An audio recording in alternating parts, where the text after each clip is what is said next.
পুৱাৰ পৰা যেটো উচ্ছেদ অভিযান চলাইছে গোৱালপাৰা জিলা প্ৰশাসনে এক সম্পূৰ্ণ শান্তিপূৰ্ণভাৱে উচ্ছেদ অভিযান চলি আছে ক'ব লাগিব যে 667টা বাসগৃহৰ যেহেতু আজি উচ্ছেদ চলাব গোৱালপাৰা জিলা প্ৰশাসনে আৰু ইতিমধ্যে প্ৰায় 40% উচ্ছেদ শেষ কৰিছে জিলা প্ৰশাসনে ক'ব লাগিব যে আৰু যেহেতু ভিডিঅ' জানিতে আৰু মই সেই উচ্ছেদ অৱস্থাত যে 20খনকৈ এক্সকেভেটৰ ব্যৱস্থা চাওক এনেদৰে ডাঙৰ ডাঙৰ যি RCC বাসগৃহসমূহ যি মৰমৰ বাসগৃহসমূহ তেওঁলোকৰ আধা অংশ ইয়াৰ নিজৰ লোকসকলে লৈ গৈছে আৰু বাকী অংশ এনেদৰে দেখা গৈছে এক্সকেভেটৰ ব্যৱহাৰ কৰি এফালৰ পৰা ভাঙি গৈছে ডাঙৰ ডাঙৰ বাসগৃহসমূহ ইয়াৰ উচ্ছেদ পৰিয়ালসকলৰ প্ৰত্যেকৰে এতিয়া চকুলো কাৰণ তেওঁলোকৰ যি মৰমৰ ঘৰখন এতিয়া জিলা প্ৰশাসনে ভাঙিছে আৰু মই ইয়াৰ লোকসকলৰ লগত কিছু কথা পাতিবলৈ যত্ন কৰিম দাদা মই আপোনাক অকণমান কাষত বিচাৰিছোঁ আপোনাৰ ঘৰ ইয়াতে নেকি কোনটো ঘৰ আছিলে এইটো ভাঙিলে এতিয়া ক'ত যাব এতিয়া ক'ত যাম চহৰত যাব লাগিল ক'ত যাম আগত ক'ত আছিলে আগতে ইয়াতে আছিলোঁ জন্ম ক'ত হৈছিলে আপোনালোক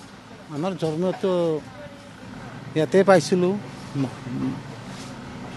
কিমান বছৰৰ পৰা বছৰ 70 বছৰ মানুহ মৰি গৈছে তাৰ বেটাগিলাও মৰি গৈছে এনেকৈ কৰি কৰিব নালাগিছিল হয় মই আৰু কিছু কথা পাতিবলৈ যত্ন কৰিম ইয়াৰ স্থানীয়সকলে তেওঁলোকৰ যি ঘৰৰ বাসগৃহ যি বয় বস্তুসমূহ লৈ অন্য ঠাইলৈ তেওঁলোকে গৈ আছে তেওঁলোকৰ যদি কোনোবা চিনাকি মানুহ বা তেওঁলোকৰ বংশৰ লোকসকলৰ কাষলৈ গুচি গৈ আছে কিন্তু এটা কথা ক'ব উৎকট গৰম দিছে আৰু গৰমৰ বাবে দেখা গৈছে বহু লোকে ইতিমধ্যে গৰমত বাগৰি পৰিছে তেওঁলোকক গোৱালপাৰা জিলা প্ৰশাসনে এম্বুলেন্স লৈ আহি তেওঁলোকক চিকিৎসালয়লৈ লৈ গৈছে আৰু এনেদৰে